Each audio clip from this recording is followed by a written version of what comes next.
The other important part of the agenda is the quality agenda. Lord Darcy, with his report in the end of last year and the preceding one the year before that, has clearly said that we need to improve through quality. And quality is about quality of life as well as clinical quality metrics and measures. It's about the quality of the community as well. Local authorities are very much tasked with that. So think again, as you're putting commissioning proposals together, what are the quality measures and outcomes that you're going to deliver and secure, and how will you know that you've managed to achieve that? Now, the how will you know, of course, is very different from what the clients say. So good commissioners also are very interested in client-reported outcomes. It's no good if you're a commissioner and you've purchased a service for £500,000, when it looked great on paper, everything seemed to be set up, the staff are there, the buildings are there, clients go through it, but at the end of the day they come back and tell you actually they didn't get the outcome that you had actually commissioned in the first place. So whatever proposals you come up with, make sure that they clearly have in there ways in which you talk to potential users, current users, past users, carers, families, those people around them. What are the user-reported outcome measures that you can capture? And of course, a long-term viable financial model is about having the evidence of success. I've talked quite a lot about co-production. And co-production is about commissioners using the investment flows to say, okay, how can we work with you as an individual or a group within a community to add value to the initial investment? That's not just about saying, well, I'll do a bit and you do a bit, and somehow we've got something better there. I think it's also around some challenges to how people lead their lives. So those in receipt of public service investment, fantastic. You know, we live in a country where I travel a lot across the world. We are the envy of the world, that actually our public service floor and our ability to actually look after people who really live in very difficult circumstances is almost second to none throughout the world. What we need to think a little bit more about, I think, is actually, okay, what does that mean in terms of individual and community aspirations for change?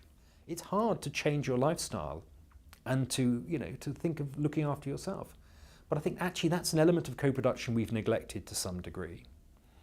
I think it's about saying, how can we work with you, with the community groups, with those that know them, with third sector organisations, to say, well, okay, how do we challenge those stereotypes I talked about earlier? And what are the responsibilities of those clients that are coming through to try and perhaps lose weight, to stop smoking, to try and reduce their alcohol intake? Now, I'm not talking about conditionality that stops people entering the services, but I think if we can really get a good sense of working together, that in itself, of course, then helps challenge the stereotypes I talked about earlier as well. So let's think as we go forward around adding the greatest possible gain, but raising the aspirations of clients that come through. Now, of course, a lot of people in very challenged communities have very high aspirations for improvement and simply find it very difficult to engage with the resources that will enable them to do that.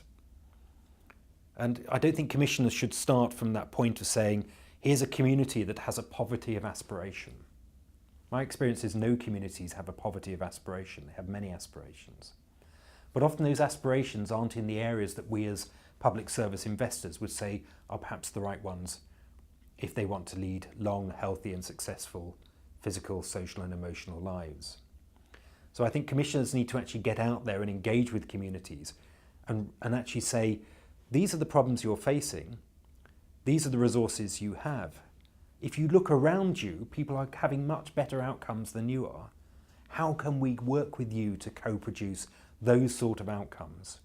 And that's about changing then, I think, the aspirations. Resetting the social norms and the defaults that are in that community. Very high smoking rates are often just accepted by all other people because that's what they see. Or, maybe in some communities, elderly people not going out and not engaging and not being seen in social circumstances because actually it's better that they stay in the homes or the statutory sector homes as well. Those are the sort of aspirations we need to change. There's a huge amount of evidence that older people, in terms of dementia, in terms of social and emotional well-being and physical well-being, are much better off actually if we encourage a lot of mobility, a lot of social interaction. And some of the ways we might think of going forward, some of the more innovative commissioning models, might be some of that generation to generation mentoring, particularly in a recession when we have a lot of people out of work, etc., particularly for young people who may have lost some of the traditional family structures and maybe are looking for role models, looking for people that can actually help them shape their own lives. So what I've done throughout this is trying to stress the investment model, the outcome-based model, that you won't spend your money well as a public service investor unless you work through those organisations that know communities and can work with communities. It is about giving voice, it is about raising aspiration, and it is about going the extra mile and seeking those that are seldom heard. But most importantly, it's about growing community capacity and capital, and assuring that for every pound we spend, there is some additional value. And that community capacity and capital are those people that live and work within communities, and those that work on behalf of others in communities, and those who are running businesses actually using community resources to add that value. So good world-class commissioning is actually about partnerships. And partnerships are about sharing information, knowing each other, and making sure that you use both sides of that relationship to drive further success.